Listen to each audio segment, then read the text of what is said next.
When most of us think about farming or gardening, the first thing that comes to mind is how quickly soil gets tired. Season after season, nutrients are drained, organic matter breaks down, and soon the ground feels worn out, unable to support the same lush harvest it once did.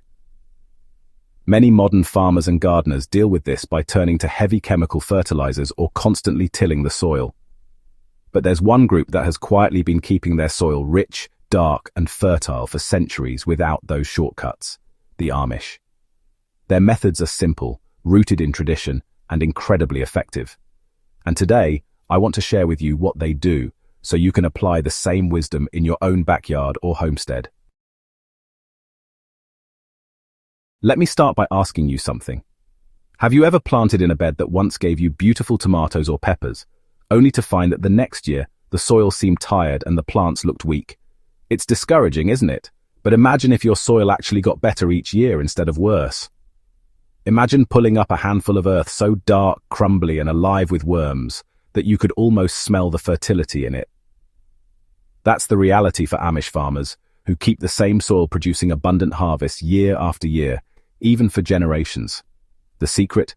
They don't just take from the soil, they give back to it, season after season, in a way that modern farming often forgets. One of the cornerstones of Amish soil care is manure management.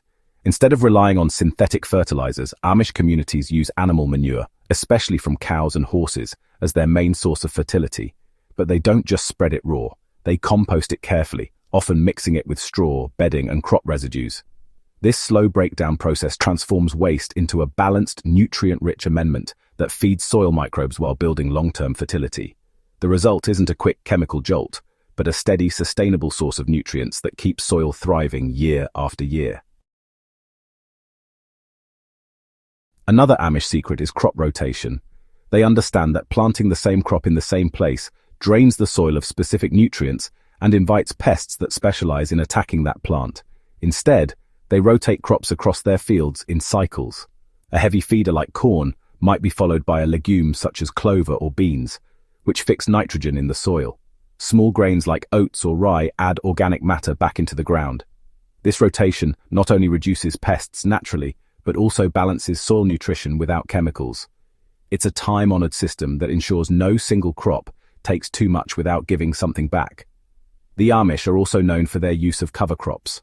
Rye, clover, alfalfa, and even buckwheat are planted not for harvest, but to protect and feed the soil. These green blankets prevent erosion, suppress weeds, and most importantly, add organic matter when they're tilled or rolled into the soil. The roots break up compacted ground, improving water infiltration and oxygen flow, while the decomposed plant matter feeds soil microbes. It's nature's way of constantly rebuilding, and it's a practice that any gardener can adopt, even on a small scale. You know, one thing that surprises many folks is that Amish farmers don't till their soil as aggressively as many modern farmers do. While some tillage does happen, the focus is really on protecting soil structure rather than breaking it apart every single year. Heavy tilling, you see, destroys soil life, exposes organic matter to erosion, and leaves the ground, well, vulnerable. The Amish, on the other hand, rely on techniques that preserve the soil's natural structure, allowing earthworms and microbes to create pathways, aeration, and fertility naturally. Now here's the interesting part. The Amish waste very little. Kitchen scraps, crop residues, bedding, and even ashes from stoves are often returned to the soil in some form.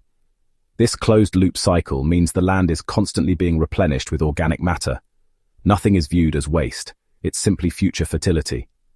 Just imagine if we applied that same principle in our gardens, where every leaf, grass clipping, and vegetable peel was seen as building blocks for tomorrow's harvest. So what's the big takeaway here? The Amish don't rely on expensive products, fancy machines, or synthetic chemicals.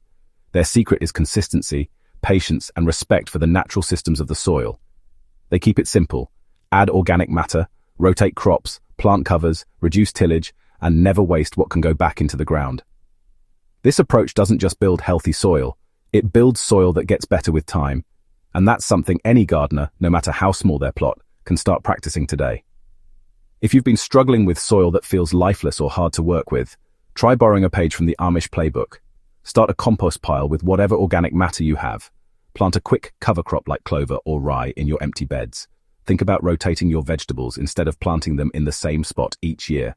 These little changes add up, and before long you'll find your soil turning richer, darker, and more alive. I'd love to hear from you. Have you tried any of these traditional methods in your own garden? Drop a comment below and share your experiences. And if you found this video helpful, don't forget to hit subscribe and share it with a friend who wants healthier, more fertile soil. Together, we can bring back the kind of gardening that not only grows food, but restores the land for the future.